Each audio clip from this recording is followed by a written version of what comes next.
യാത്ര ഇഷ്ടമല്ലാത്ത ആരുണ്ട്? എൻ്റെ വീട്ടിലൊരാളുണ്ട്.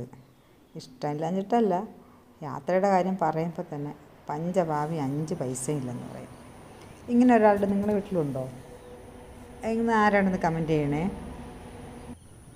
1 രൂപ പോലും ചിലവില്ലാതെ ഇന്നലെ നടത്തിയ യാത്രയാണിത്. നിങ്ങൾക്കും ഇതുപോലെ നിങ്ങളുടെ ഫ്രണ്ട്സിനൊപ്പം യാത്ര ചെയ്ത് സന്തോഷം കണ്ടെത്താം. എന്തു പറയുന്നു? യാത്രയുടെ കാര്യം ചോദിക്കുമ്പോൾ എല്ലാവരും വിദേശ യാത്രയെക്കുറിച്ചാണ് പറയുന്നത്. അതിന് പൈസ ചിലവാകും.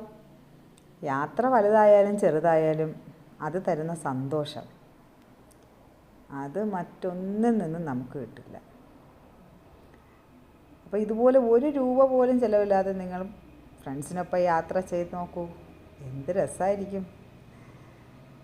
ഇപ്പോൾ തന്നെ തുടങ്ങിക്കോളൂ. എന്ത് പറയുന്നു? തുടങ്ങാമല്ലേ? സെറ്റാക്കിക്കോ. എല്ലാവരും വായോ.